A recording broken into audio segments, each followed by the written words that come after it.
All right.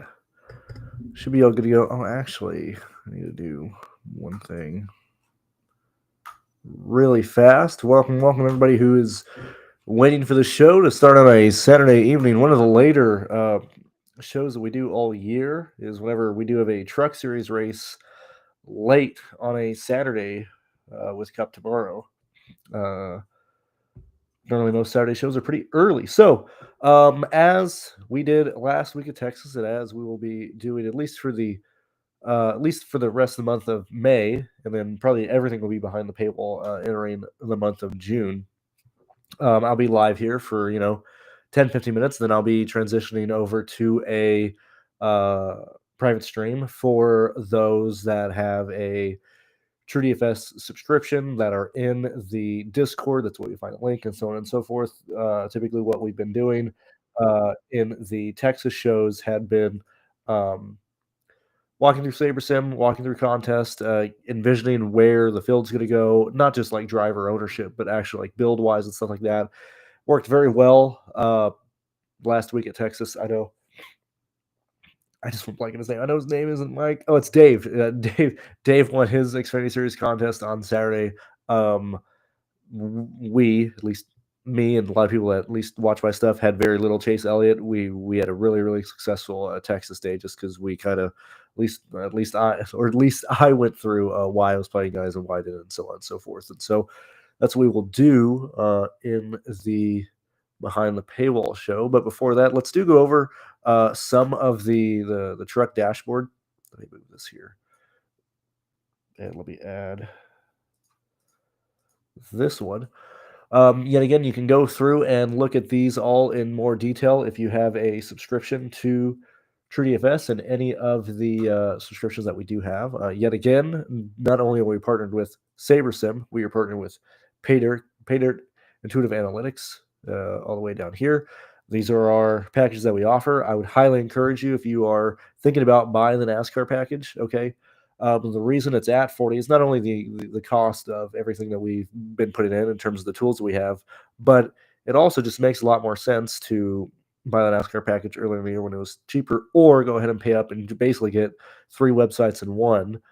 You'll just be the main separation is how different the SaberSim add-on you have on is or will be and stuff like that. So obviously, if you have the main one, SaberSim Ultimate, you get the contest sims and everything there. But if you get just the SaberSim, core package, you still have all the TrueDFS projections. You still have all the pay dirt stuff.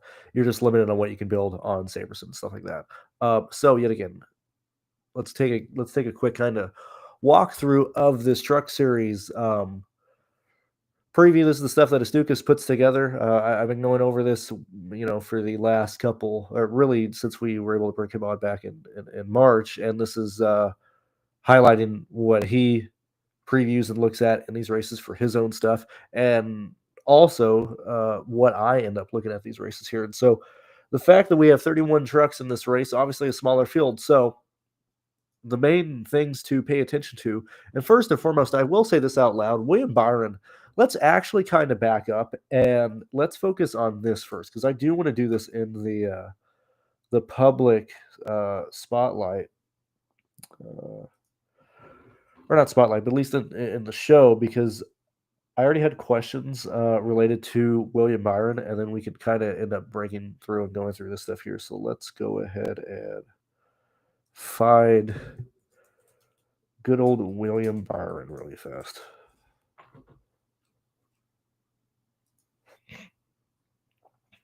And I want to see the races that William Byron has ran this year in the truck series. We can also look back at last year's races as well, because he did run 3 last year. Where did he run earlier this year? He ran at Martinsville. Okay, so we'll come back to this in a moment. So yet again, this is how I use this tool. Okay, if I want to see how somebody is performing and stuff, and I think this is probably more helpful than looking back and watching these shitty races and stuff, or these shitty broadcasts that they put out there. So let's go ahead and just look at Martinsville. Now, yet again, I know we're in Kansas, but I mainly want to take a gander at where Byron was at here. So, we think of Byron in the the Cup Series, and obviously competing for wins and stuff like that.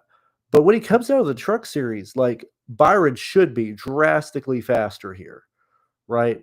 The fact that he had no fast laps and no laps led at Martinsville is pretty crazy. One thing I do want to bring up that I did ask or get Astukas to make is you can now calculate fantasy scores on, and this is the last edition that we were wanting to uh, add on here and stuff. You can now calculate fantasy scores based on where people were running at the time. So the thing that I've been discussing to people for years, that I wanted you to visually watch how people are scoring and how your lives are doing, stuff like that. Still advise you that, but maybe you were busy or whatever. And we just want to see how was William Byron scoring at 135 here? You can just type in 135 and it'll show the fantasy scores of of the people at that exact moment in the race. Okay. So maybe, in your mind, you're like, oh, I wanted to see how my laps are doing at a certain time or at a point in this race or whatever the case may be. Now we finally have the final addition to this tool that we were looking for. You can now actually do that. So this specific, you know, DraftKings points here is exactly what that individual driver was scoring at that individual time. So going back to William Byron at Martinsville on lap 135, he was scoring exactly 39 points. Okay. At this point, he had gone from 13th, to ninth on this lap, zero fast laps and zero laps at this point in the race. Obviously, he ends the race with zero, but we can see where we would have been scoring at that situation here. But this tool can be used in a variety of situations, and in like obviously if you're doing review type of stuff, if you're comparing lineups and things for how things would have panned out and stuff. If you've ever wanted to um, talk to people or whatever about, oh, how is this scoring at this point here, or my lineups are doing this or whatever, then you can like actually fact check it and stuff like that. I wanted to bring that up. Now that that is live, I have not ran into any issues with that. As I've been trying to see if I can get it to break, and so far it hasn't. So I'm very, very happy with that. Looking back at last year's races, he only ran Darlington in this truck race. This Darlington race was the 9th of the year. And that was the 2023 Buckle Up South Carolina 200. So that is this one here. Okay, so looking back at where William Byron was running. Whoops. All right, so he's not showing up. So he was in the car where we had Byron.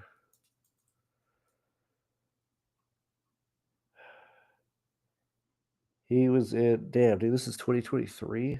I have the wrong year. Hold on. Whoops. Yeah, he didn't run in 2024. Whoopsie, my bad. Wrong year. So going back to 2023, we're looking at the Buckle Up South Carolina, this race here. What did Byron do at this race here? And yet again, I mean, we're all the way looking back at a race in 2023. You want to see how so and so was right at a certain point. We'd have the ability to do that. Okay. So looking here, again, he made the 24, 2023. The reason I'm not really concerned about him missing years is because I've been playing Byron very heavily in the Cup Series since since 2022 when he started getting a lot of those wins. 2023 was a 6-win year for his Cup Series campaign. Specifically, those wins were coming at Vegas, Phoenix, Darlington, Atlanta, Watkins Glen. I believe he has one more. Yeah, it's one more at Texas.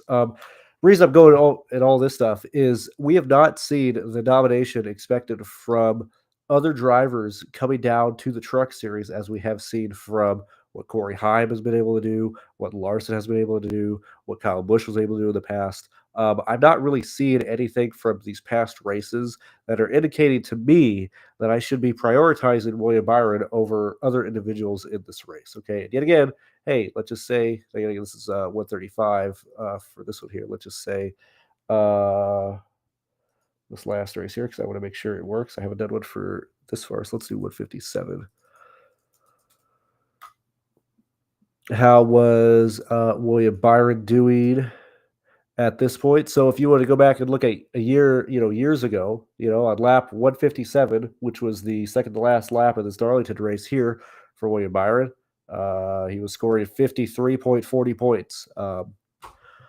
Yet again, just kind of talking through how to use that tool and how it can benefit you. Anyway, kind of long-winded there, but I'm very, very hesitant on using William Byron today. When we're looking at the grid, we only have 31 cars, okay?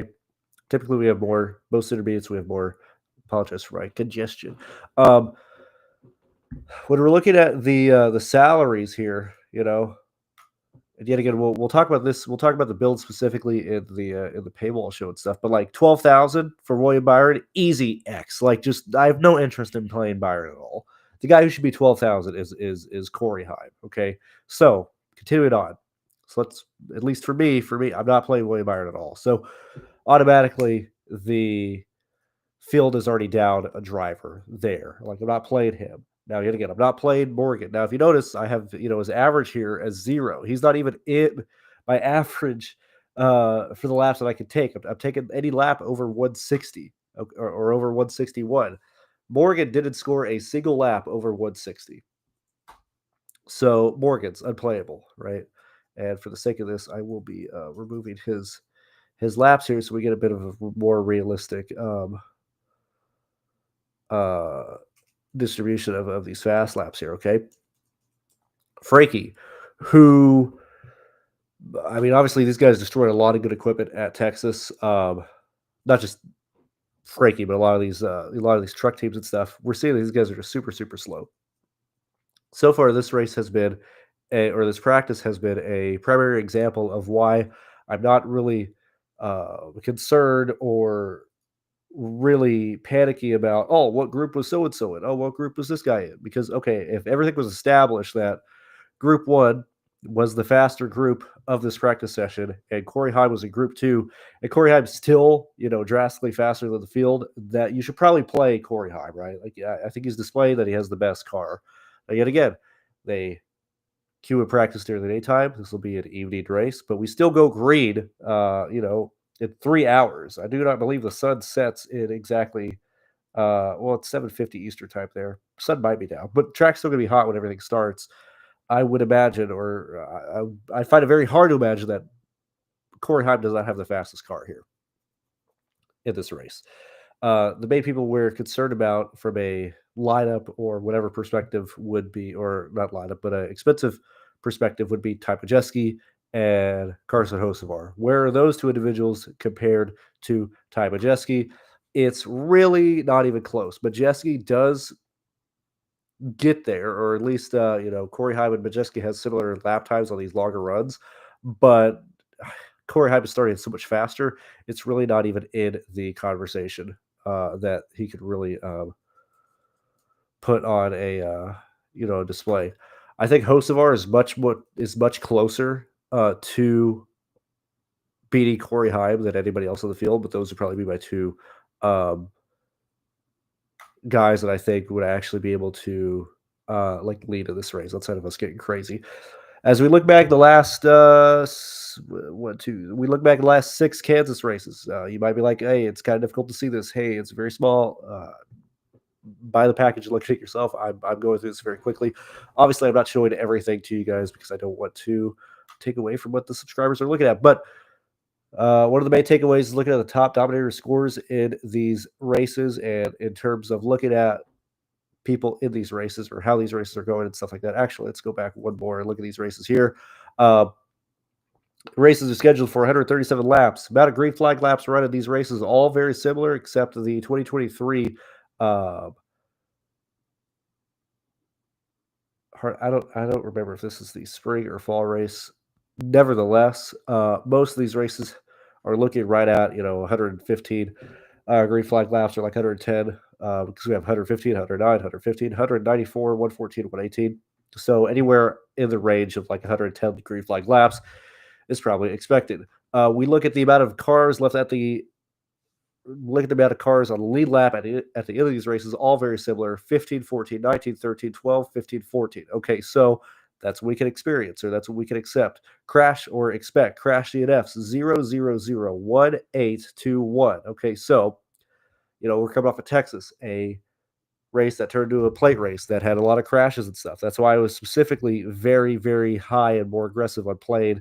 I mean, we had a lot of, obviously it was rain out stuff, but Texas was expected and showed to have much more volatility than other tracks. Now we're back to Kansas. We expect very little crashes here, very little volatility. Not only that, we only have 31 cars, so the amount of yellows in this race should be pretty small, and everybody should default back to where they should be running at any given point on any given race, like in terms of speed. Like Corey Heim's fast, he should be first. Hey, Frankie Muniz is slow. He's in a Reum car, and he's surprised that his career isn't going anywhere. I don't know what he's doing, but he's running 29th. Like, what do you expect?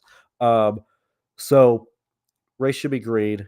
Not a lot of cars, not a lot of carnage. So when we're looking at the amount of laps led in these races and stuff here, you're going to notice we look at the Dom Rank 1 and the Dom Rank 2. These are your rankings of these races here. And you're looking at where the laps led are coming from in these races. We're looking at 100, 108, 88, 94, 64, 59, 64, 72, 84, 79, 66, 43, 78, 71, 57, whatever. Your main guy here is leading a good portion of this race, okay? Amount of fast laps for these leaders: 68, 41, 33, 46, 46, 43, 37, 30, 31, 37, 48, 28, 32, 33, 28, 22, so on and so forth. Okay, so that gives you a good range of what Corey Heim's projection should be at, or where he should be at as the favorite. Okay, that's that's how you could use this data to anticipate the primary or favorite guy who should lead these races. Now we have seen situations to where it's not always the pole sitter leading these races, and I would argue that it's probably not the pole sitter tonight when we're looking at the fact that we have Jake Garcia back on up top. Now, he did lead and stay up front at Rockingham, and I do like Rockingham data for intermediates to get where people are at, but straight up, you couldn't pass at Rockingham. So, hindsight, we could see that it would make sense of why Garcia was able to hang on to the front so much. Whether you played him or not, that's not the conversation I'm having here. I'm just explaining that is what kept Jake Garcia up front, because it was very difficult. Chandler Smith was having difficulty past him. You had Lane Riggs racing him really hard to try and get on his outside and just keep him from air blocking you and stuff. Now that we have a much open intermediate track, I would envision that Corey Heim passes Garcia very quickly. So we do see the fact that the fastest guy in these races, i.e. the guy who has led the most amount of laps in these races that are your main dominators, they don't have to start first. We see fourth, third, 33rd, second, whatever, right?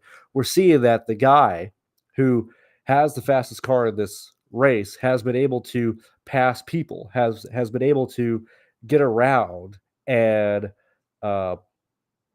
take the lead. You don't have to start first if you have the best car here. So that's another notch and another thing that is leading towards Corey Heim and so on and so forth over people like William Byron or Ty Majeski or Hocevar, in my opinion.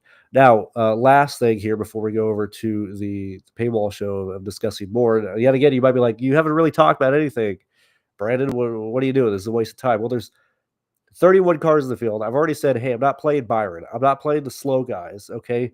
Even without going over the drivers that I am playing or whatever, right? Like, we can envision there's like 15 playable cars here, okay? You then look at where we're kind of at the bottom of this points distribution, and we're seeing it lower than normal. We had seen, or at least, at Texas and other intermediate tracks and other races, we had seen it, low 40s, 42, 41. Your 10th best scorer on here, 10th is looking at 38. 9th is looking at 39.3. 8th is looking at 43. Okay, so we're looking at much lower scores for your fringe top 10 scores. Even when you look at like 5th and stuff. And again, this is here because we've had people get wrecked out and stuff. But we look at these individual things here. Like your 6th guy, your median's 47.7. 5th has a lot of distribution of guys being involved in wrecks and stuff or being removed. Like your lowest is 42, your highest is 64, whatever the case may be, so on and so forth. So we're looking at much lower scoring than normal. We then compare that and look at where people are at where people are at in terms of speed. Okay. Here's the deal, gang. Now you gotta get this is by average and stuff, so you might want to argue or whatever, right? But if you haven't shown the ability to be, and let's look at track performance, right? If you haven't shown the ability to, hey, let's just say finish on lead lap, I probably don't want to try and get to you today. Okay. If I'm expecting you, or if I look at a race or I'm looking at a driver, let's use Friesen for example today, right? Let's Friesen is starting 19th at $7,200. Now, what has he been able to do with these races? What is his top 5 percentage? Has he ran the top 5 in any of these races? What he's ran, or top 5 percentage in these laps? Or he's ran 14.3 in these intermediates and similar tracks that we're using, which you can see at the about or the track performance here. We look at the 2025 performance so far, and yet again, I'm using just top 5. We can look at track and use 10, and we should see that increase for Friesen. So that is 26.6. So a quarter of the time he's spinning laps inside the top 10. We look at the 2025 performance rankings and stuff, and just see kind of where he's at in the top 10. And we're seeing that Friesen has spent very little time in the top 10, 25 so far, but lead lap finish of 50. He's at 7,200. He's starting 19th. So where does he normally, fall in line at? We can then go here and see where, wrong one. We can look at kind of where he's at in terms of speed at these races and stuff. And we're seeing that Friesen, his race's outcome is, obviously significant based on the fact that, he wrecked at Texas and stuff like that. But for the most part, we're seeing Friesen typically run anywhere from 12th to 8th, okay, at intermediates. Okay. We look at where Friesen is at in terms of his practice times, and we see, hey, man, he's pretty fast. Hey, man, he's really pissed off and is talking about like not wanting to continue race with these bunch of young whippersnappers. Friesen at 7,200 or whatever the hell he's at today probably seems like a good play because he started with the ability to gain place differential points, and we can very easily envision him finishing anywhere from 9th to 12th, right? If you deal with everybody on this starting grid and look at all those metrics and stuff, we have like 13 people we can actually play today. Okay. Last thing I'll talk about before I go behind the live or behind the paywall and we start actually breaking down where lineups are going and stuff. And BG3 discussed it here as your cheap plays. When I'm looking at, my cheap plays and where I'm going, let me get this here. Let me move that here. This is a race to where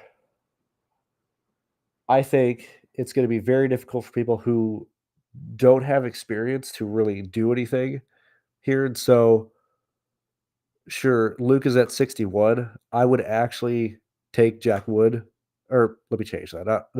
I mean, I didn't mean to make this like 1v1. Luke, Jack Wood, and Andres are the lowest I would go today. And I don't even think you need to be in that 5,900 to 6,100 range, because if we're playing William Byron, okay, or not William Byron, if we're playing Corey Heim, right? Unless you're playing him with Ty Majeski or Hocevar, you can just build pretty even. You can build very balanced, and you don't even need to be like putty today. Mainly due to the fact that William Byron at $12,000, he's priced as like the favorite entering the race. I don't know why he's priced as the biggest favorite and the most expensive driver by $1,000. Like, that does not make sense. The fact that he's so expensive and there's 31 cars, that has made this race be priced extremely soft.